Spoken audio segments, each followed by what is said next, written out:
All that waiting has paid off. Here it is, the first ever image of a black hole.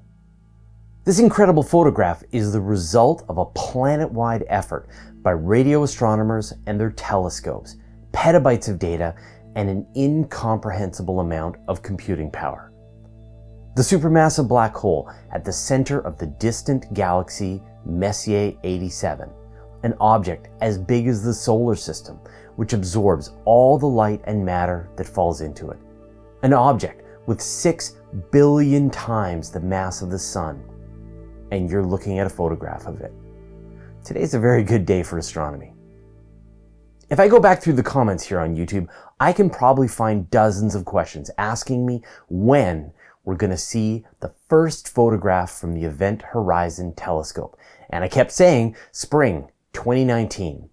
Well, we're only a couple of weeks into the season, and already astronomers have made good on their promise of showing us their first image. But you might be surprised to see that it's an image of the supermassive black hole at M87, and not the one at the center of the Milky Way. That's true, and it's still coming, so I'm going to have to ask you once again to be patient. Astronomers from around the world made a huge joint press conference that was live streamed onto the internet on Wednesday, March 10th, 2019. They shared the results of 200 astronomers collected into 6 separate papers, and they shared this picture. The photograph was taken by the Event Horizon Telescope, which isn't actually a single telescope, but a worldwide network of radio telescopes.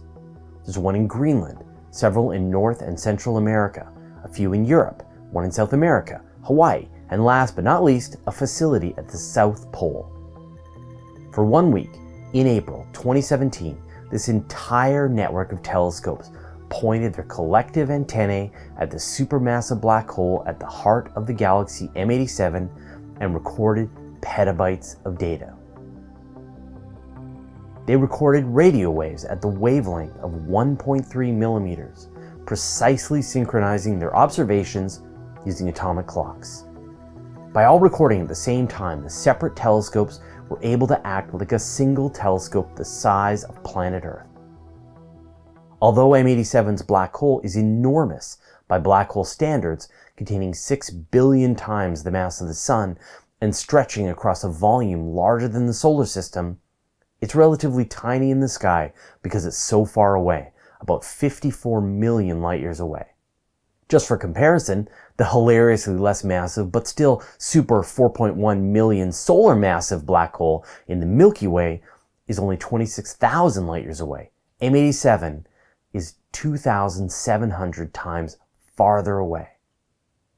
Part of the challenge was the fact that the South Pole Telescope is, well, at the South Pole, which is inaccessible for much of the year. Scientists had to wait until the Southern Hemisphere's summer to actually fly out the hard drives after the observing session. All of the data was stored on hard drives and then transported physically to centralized locations where they could be crunched on supercomputers. 4 separate teams worked on the data completely independently, so they couldn't influence each other's results. Peer review as a parallel process. Then, in April 2018, the teams brought their separate photos together and saw that yes, indeed, they did get the same result. Finally, 5 petabytes of data stored on half a ton of hard drives was shipped to Harvard, where the final data was integrated together, and this is the result. The Event Horizon Telescope had 4 main science goals. The first was to just take a picture of a black hole, to see the disk of glowing gas and dust surrounding the event horizon, the region where the gravitational pull is so strong that nothing, not even light itself, can escape. To perceive the ring-like structures with the dark central region, to match the actual image with the theoretical calculations that astronomers have been predicting for decades. According to Avery Broderick, a researcher at the University of Waterloo, it turns out our predictions were stunningly close. We were spot on. The second goal was to test, once again, that Einstein was right about his predictions for general relativity. Einstein, correct again. Goal number 3 was to understand the accretion disk that surrounds a black hole. That's where this image really shines. You're seeing the vast swirling disk of hot plasma surrounding the black hole, traveling at nearly the speed of light as it whips around the event horizon. One side of the image is bright because the gas is coming towards us. The other side is dark because it's moving away. Finally, the team wanted to study the vast jets that blast out of M87 and many other black holes. These are thought to be created by the differential speeds of rotation between regions of the accretion disk. These generate powerful magnetic fields that coil up above and below the black hole and channel hot plasma out into space at nearly the speed of light. We see these jets as quasars, the brightest objects in the universe when they're pointed right at us. When I saw this photo and learned that it was M87, my first question was, when do we see Sagittarius A star, aka the Milky Way's supermassive black hole?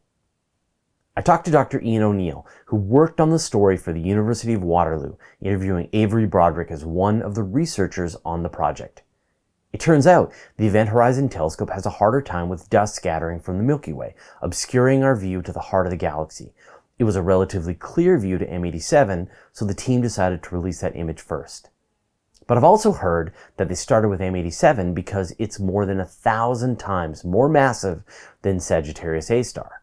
Plasma is whipping around our local black hole, potentially brightening and dimming the image in a matter of minutes. Things unfold more slowly out at M87, so it makes sense to start there first. The stunning success with M87 means that the Event Horizon Telescope could turn its collective gaze on other targets, using even more telescopes that get added to the network. In fact, these telescopes will come together on a regular basis, gathering even more data on M87, Sagittarius A star, and other supermassive black holes near and far. Which means that we still need to wait for the Milky Way's black hole picture. Right now, I don't even have a tentative date for when we'll see that photo. I promise you, as soon as I know, I'll tell you. I promise. But like I said, it's a great day for astronomy. What an amazing accomplishment. What do you think? Let me know your thoughts in the comments. Once a week, I gather up all my space news into a single email newsletter and send it out. It's got pictures, brief highlights about the story, and links so that you can find out more. Go to universetoday.com/newsletter to sign up. And did you know that all of my videos are also available in a handy audio podcast format so that you can have the latest episodes show up right on your audio device? Go to universetoday.com/audio or search for Universe Today on iTunes, Spotify, or wherever you get your podcasts, and I'll put a link in the show notes. And finally, here's a playlist.